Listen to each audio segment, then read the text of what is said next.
Boy, let me tell you about some complete and total bullshit. I just got the majority of an update on what's going on with the flooding, and for some reason it decided to skip me out of YouTube for literally no reason. So, to start, you can see here at the very center of the house of the old construction, there are some seams or cracks in the concrete. This appears to have seepage. Also seems to be coming up through the carpenter ant holes there.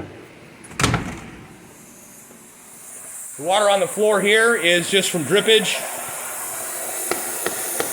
So far there's no water there. You can see here along the edge of it that there is water. It's dust bunnies, and the white stuff that's turning yellow is borax to help prevent mold. So it did fill up the gap.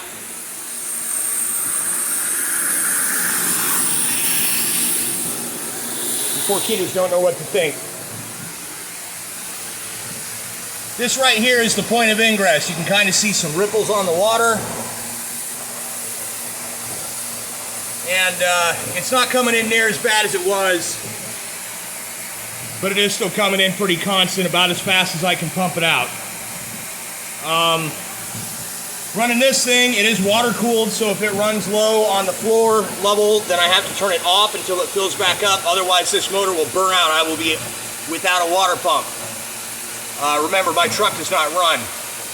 So this thing is running, but I actually have to keep an almost constant track on this.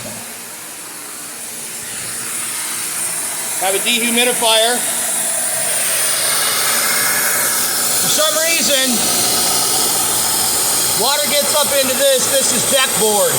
This deck board then holds water and keeps dripping it out. If I wasn't running this vacuum cleaner, that water would seep out all the way up to here. It follows this passage below the woodwork along the front wall. As you can see, it then deposits water into this carpet that I haven't been able to lift this super heavy dresser off of. And it brings water into here. This is still seeping water in even though I'm cutting off the source. It's going to be a minute before this is all done. Now, it hasn't rained for about an hour, but it is supposed to rain inches tonight. And you can see where the water pump outlet is. There it is, periodic spurting of water. That is coming from that, so it is sucking water out. It could be a lot worse in here if not for this. There you can see the ripples.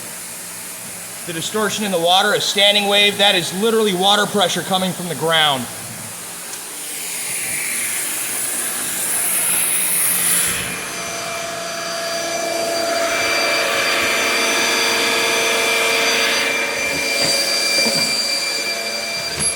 Meanwhile, outside, the pavements are beginning to dry off. But you can see up here at the top of the hill, indentations just full of standing water. The ground is completely saturated, which means that the water level is actually saturated the soil below the drain tile as well, and I believe that's where it's coming in. It's literally a no-win scenario. I would have to dig down about 3-4 more feet there and run this drain tile all the way along the very bottom of the foundation, which, by the way, would also expose the bottom corner of the foundation to more water if that trench ever flooded. I've tried to kind of fix coverage of the trench itself to minimize, but again, I think this is more of a groundwater thing than a drainage trench thing. The wind is blowing, which is really, really good to help dry things out. However, in an hour or two, it's supposed to start raining again, and by overnight, we've got at least one period of an hour that's supposed to get, well, no, let me rephrase that.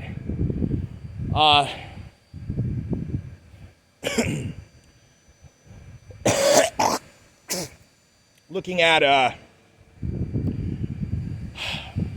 something like 1/10 of an inch an hour for the next probably 12 or 15 hours.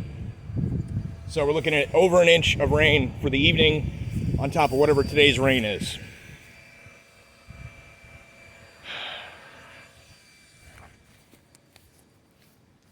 This bad boy was really pouring out earlier in the rain, so this is working. It is draining the majority of the water away. All the surface water that runs down, all the gutter water is being taken away from the house. However, Like I said, you can see the height difference between that ground and this ground. The water table is about probably 4 inches below this ground, slightly higher there, which is why the drain trench runs the way that it does to this point, which is actually, you can see is below that lawn point as well. So basically, I'm literally on a mechanical aspect doing everything that I possibly can to keep the water away from the water table and from the house. However, this keeps happening. The only real solution to something like this would be to get a basement service company in and have them put in one of those rubber gaskets all the way around. They would have to dig about 10 inches out from the foundation all the way down to the bottom corner and put that in. And that does nothing to stop seepage if the soil underneath of the entire pad of the house is also saturated. If it was a further sub-basement in this inside of the house, then I could have a sump pump.